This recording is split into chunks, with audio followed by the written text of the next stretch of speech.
I wonder how much this moron will pay. That chilling line wasn't written by a street dealer. It came from a licensed doctor, a man sworn to heal, instead texting about how much money he could make by exploiting Mathew Perry. On October 28th, 2023, the world lost Chandler Bing, the sarcastic, lovable star of Friends.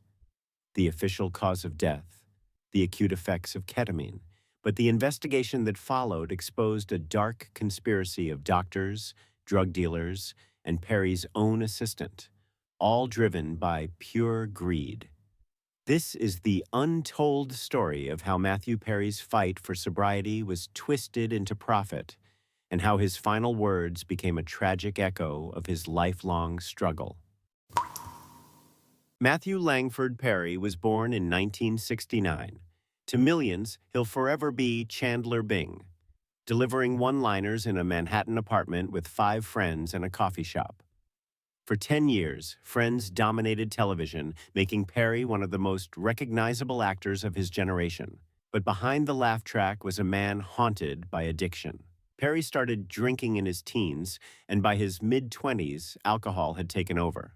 Later came opioids, benzodiazepines, and a revolving door of treatments. 15 stays in rehab, 14 stomach surgeries. At one point, his colon burst from opioid abuse, and he was given a 2% chance of survival. Unlike most celebrities, Perry didn't hide it. In interviews and in his 2022 memoir, Friends, Lovers, and the Big Terrible Thing, he laid everything bare. He wrote, "When I die, I don't want friends to be the first thing mentioned. I want helping people with addiction to be the first." By 2023, it seemed he had found stability. He was sober for 19 months and receiving ketamine infusion therapy at a clinic for depression and anxiety. Ketamine, in controlled doses, has shown promise in mental health treatment. But it's a delicate drug. Its effects wear off quickly, and its misuse can be fatal. That's where Perry's story takes a darker turn. His legitimate treatments weren't enough. And when Mathew Perry wanted more, there were plenty of people ready to sell it to him, at any cost. What started as therapy soon became a weapon in the hands of greedy suppliers. Saturday, October 28th, 2023. Perry played pickleball in the morning, a hobby he often said brought him peace. His assistant, Kenneth Iwamasa, ran errands that afternoon, leaving Perry at his Pacific Palisades home. Court records say that throughout the day, Perry asked Iwamasa for multiple ketamine injections. The final one, just before Perry slipped into his hot tub. His words, "Shoot me up with a big one." When Iwamasa returned hours later, he found Perry floating face down in the heated end of the pool. Paramedics rushed in, but it was too late. The autopsy reported no signs of foul play, but when the toxicology results arrived, they told a different story. The amount of ketamine in Perry's blood wasn't therapeutic. It was anesthetic, the kind used to knock someone out for surgery. His last legitimate treatment had been 11 days earlier. There was no medical explanation. Someone had given Perry an illicit, lethal dose, and investigators wanted to know who, and the trail of evidence pointed straight to the people closest to him. The Los Angeles Police Department, DEA, and U.S. Postal Inspection Service launched a joint investigation. What they uncovered was a deadly supply chain that blended celebrity privilege with street-level greed. At the center was Dr. Salvador Plasencia. He knew Perry was desperate. In texts with Dr. Mark Chavez, who ran a ketamine clinic, Plasencia mocked Perry, asking, "I wonder how much this moron will pay." He wasn't joking. Plasencia injected Perry himself in parking lots. He gave syringes and vials to Perry's assistant, even showing him how to shoot the drug at home. Chavez enabled him, diverting ketamine from his clinic and writing fraudulent prescriptions. Plasencia didn't stop even after seeing Perry suffer. One injection made Perry freeze up, his blood pressure spiking dangerously. Still, the supply continued. When the doctor's supply slowed, Iwamasa turned to Eric Fleming, a Hollywood middleman. Fleming connected him to Jasveen Sangha, known on the scene as the ketamine queen. She catered exclusively to high-end clients and boasted about her celebrity customers. Fleming admitted he joined in because, in his words, there was money in it.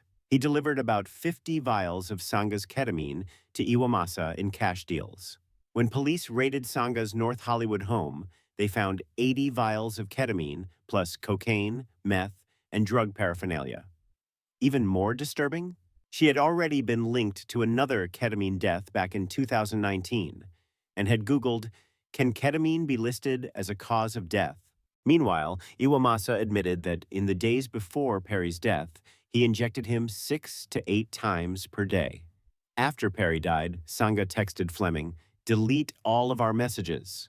Placencia allegedly tried to alter medical records, but it was too late. Investigators had everything.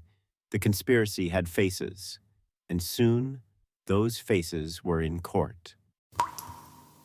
In the months that followed, indictments came swiftly. All 5 conspirators pleaded guilty. Kenneth Iwamasa, Perry's assistant, conspiracy to distribute ketamine causing death, up to 15 years. Eric Fleming, the broker, distribution resulting in death, up to 25 years. Dr. Mark Chavez, the clinic doctor, conspiracy, up to 10 years. Dr. Salvador Placencia, the doctor who mocked Perry, 4 counts of distribution, up to 40 years. Yasmin Sanga, the ketamine queen, distribution resulting in death, minimum 10 years, maximum life. Perry's family said their hearts were shattered, but justice gave them a small measure of peace. And yet, what Perry himself wanted is what matters most. In his own words, "When I die, I don't want friends to be the first thing mentioned. I want helping people with addiction to be the first." That wish is being honored. The Mathew Perry Foundation, launched days after his passing, now helps people struggling with the same disease that he battled his entire life. Every dollar raised, every life changed, extends the legacy of a man who never stopped trying. Mathew Perry's story is tragic, but it's not just about loss. It's also about resilience, honesty, and the courage to keep fighting. For anyone watching who's battling addiction, Perry's life is proof that even in pain, you can reach out and help others. His voice, his work, and now his foundation carry a message. You are not alone, and recovery is possible. Mathew Perry made the world laugh. His demons may have taken him too soon, but his legacy continues in the hope he left behind. If you or someone you love is struggling, remember Mathew Perry's message. Keep fighting, keep reaching out, and don't give up. That's how he truly wanted to be remembered. What do you think? Was Mathew Perry's tragedy preventable?